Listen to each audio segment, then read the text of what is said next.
Vous avez écouté vous-même le Premier ministre. C'est un bilan d'autosatisfaction, alors que les Nigériens vivent quotidiennement les affres de leur gestion. Aujourd'hui, tout le monde le sait, tout le monde le dit. Je dis également qu'ils agissent en catalyseur de la mauvaise gouvernance. Vous l'avez entendu, lui-même il a reconnu. L'article 13 de l'arrêté 018 par PM bar ARCOP du 23 janvier 2023 fait obligation de communiquer le montant, l'objet, le délai, le mode de passation des marchés et l'attributeur provisoire.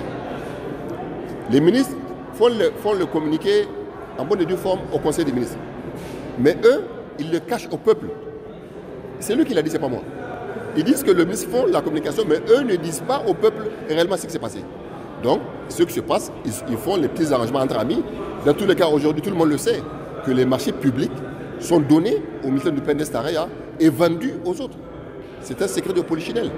Donc, nous sommes là dans une situation où les Nigériens ne doivent plus permettre la permanence de cette oligarchie.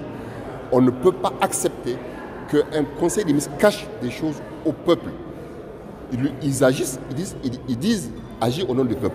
Alors pourquoi, s'il n'y a rien, pourquoi est-ce qu'ils cachent les montants et les attributaires? Pourquoi ils le font? C'est la question. Aujourd'hui, qui sait à qui on donne les marchés? Personne.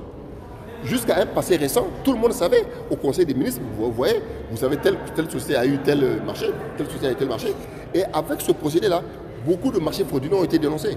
Mais aujourd'hui, parce que ça les gêne, ils ne veulent pas que les gens sachent ce qui se passe. Ils décident de cacher l'information aux Nigériens. Je pense que la réponse qui a été donnée au Premier ministre est extrêmement grave. Un Premier ministre qui cache, ou un Conseil des ministres qui cache des informations au peuple, je trouve que c'est extrêmement grave.